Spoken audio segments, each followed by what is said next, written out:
नहीं गया, मर गया, पर अभिमत्ता उसके अंदर भरी की भरी रही। मैं क्यों जाऊं, मैं क्यों पूछूं, मैं क्यों जाऊं, मैं किसी के हाथ क्यों जोड़ूं, मैं अपने रिश्तेदार के दरवाजे पर क्यों जाऊं।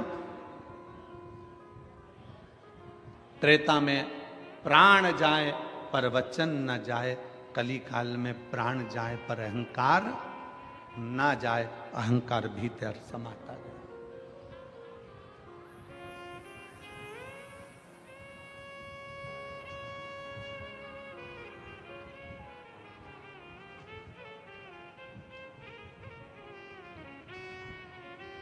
कभी आपको गर्व होना चाहिए,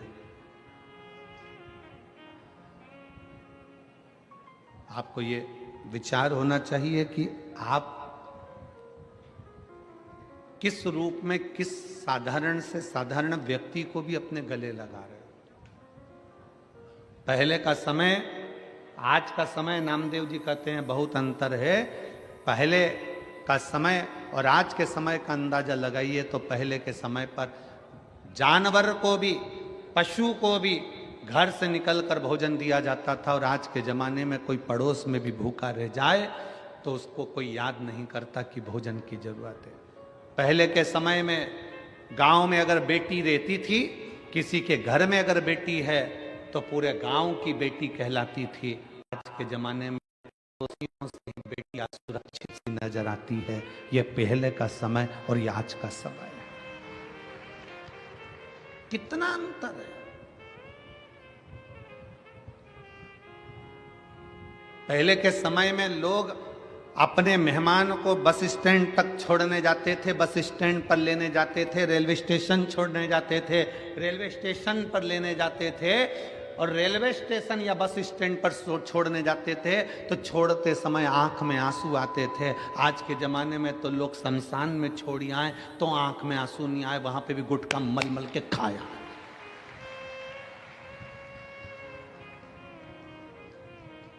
शमशान में मुर्दा जल रहा है और ये वहां बैठकर तंबाकू मल के खा रहा है, उसकी आंख में आंसू नहीं है। पहले के समय में किसी मेहमान को छोड़ने जाते थे तो आंख में आंसू आते थे। बोलो रे जीजियो, सही है कि गलत? कहां गया, किस जगह चले गया वो समय, कहां पर पहुंच गया वो समय?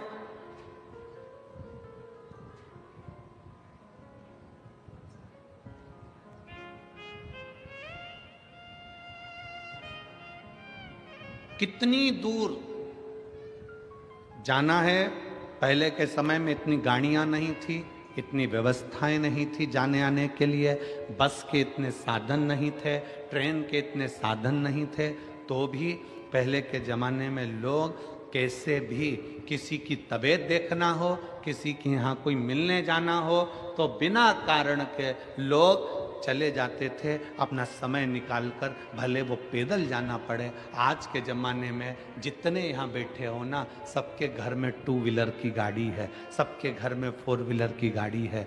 फोर व्हीलर नहीं होगी तो टू व्हीलर तो होगी, बोलो है कि नहीं है ना? सबके यहाँ, सबके घर में अगर फोर व्हीलर नहीं है तो टू व्हीलर है।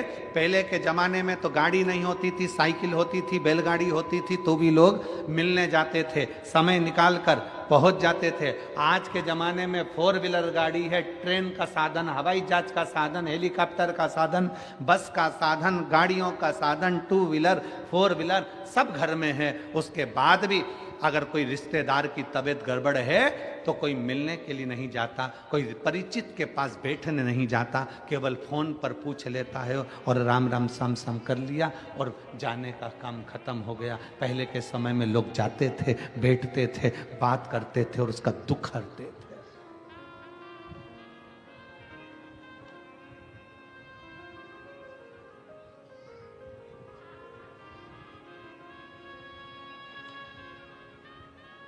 दुख हरते थे। हृदय में थोड़ा सा भी अगर दुख होता था किसी के तो उससे मिलने पहुंच जाते थे। बोलो सही है कि गलत है?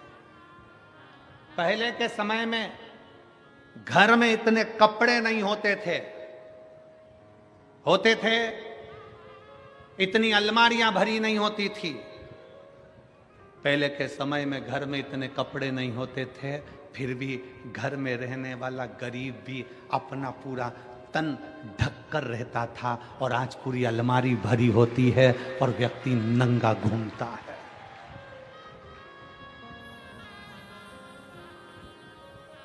मेरी जितनी जीजियां बैठी है, जितने मेरे जीजा बैठे हैं, जितनी मेरी बेटियां बैठी हैं, जितने बेटा बैठे हैं, इन सबसे पूछूं, आपकी घर में अलमारी का एक खन, एक कपाट पूरा आपके कपड़ों से भरा हुआ है? एक नहीं, दो भरे होंगे, और थोड़े बहुत तो खूंटी पे टंगे होंगे।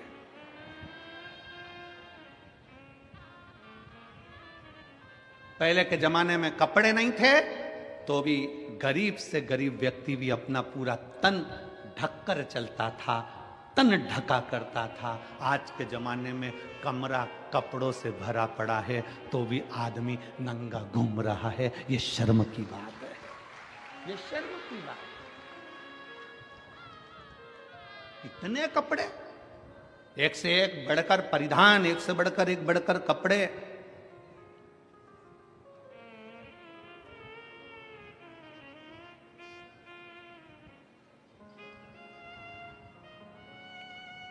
मैं महाराष्ट्र की मेरी जीजियों को, मैं संपूर्ण देश की मेरी बेटियों को, मेरी माताओं को हाथ जोड़ नमन कर कर प्रणाम करता हूं कि आप हमारी संस्कृति और सभ्यता को बनाए हुए हो, संस्कार को दे रहे हो। आप आज भी सभ्यता और संस्कृति और संस्कारों की दैनी इस भारत माता के संस्कारों को दुनिया तक पहुंचा रहे हो।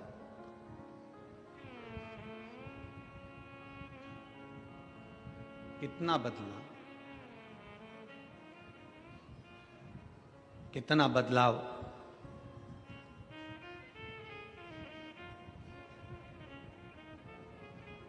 नामदेव जी कहते हैं, तुम्हारे जो शब्द हैं ना, ये शब्द ठीक नहीं है। तुम क्या कह रहे हो? अगर ईश्वर है तो दिखता क्यों नहीं? ये तो पत्थर की मूर्ति है जिसका तुम गुणगान गा रहे हो, जिसका तुम विनय कर रहे हो। नामदेव जी ने कहा, भगवान का शरीर पत्थर का है, पर इंसान का तो दिल पत्थर है। पत्थर दिल है, इसलिए भगवान की मूर्ति भी पत्थर की नजर आ रही है। जिस दिन दिल कोमल होता, उस दिन मेरा शंकर भी कोमल नजर आता, मेरा शिव भी कोमल नजर आता।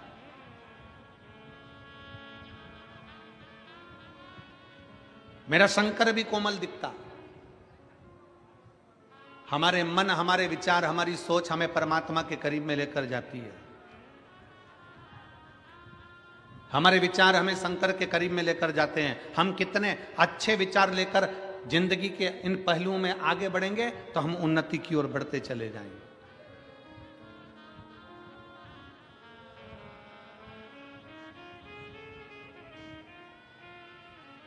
जितना अच्छा सोच सकते हो उतना अच्छा सोचो, जितना अच्छा विचार कर सकते हो उतना अच्छा विचार करो। परमात्मा ने, मेरे शंकर भगवान ने, मेरे भोलेनाथ जी ने, मेरे शंभू ने, मेरे त्रिकालदर्शी ने, मेरे महाकाल राजा ने, मेरे कुबेरेश्वर महादेव ने कुछ चीजें मनुष्य को फ्री दी है। पहले नंबर पर नींद परमात्मा ने फ्री दी है, इसका कोई पैसा नहीं लगता। रात को सो तो प्रेम से सो, चिंता छोड़कर सो। मेरे परमात्मा ने कुछ चीजें फ्री दी है। पहले नंबर पर नींद, दूसरे नंबर पर शांति। मेरे परमात्मा ने नींद अगर दी है और शांति मेरे परमात्मा ने दी है तो फ्री दी है। जिस दिन बन सके उस दिन शंकर की शरण में बैठना, उसका श्री शिवाय नमस्तुभ्यम का स्मरण करना, उस दिन शांति का अनुभव करोगे। आनंद मेरे भोले बाबा ने फ्री दिया है। अकेले भी रहो ना तो मुस्कुराते रहो। अपने कक्ष में दो जनी है ना, पति पत्नी है ना, थोड़ा मुस्कुराने की बात करा करो।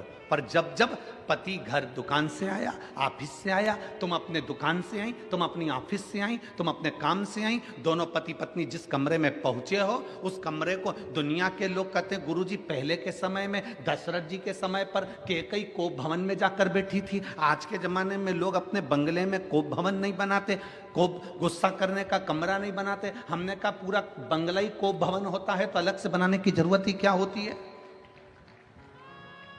अलग से कोप भवन बनाने की जरूरत क्या है? पूरा कमरा, पूरा महल, पूरा घर कोप भवन बना हुआ है। एक जगह पर सास रूठी बैठी है, दूसरी जगह पर जेठानी रूठी बैठी है,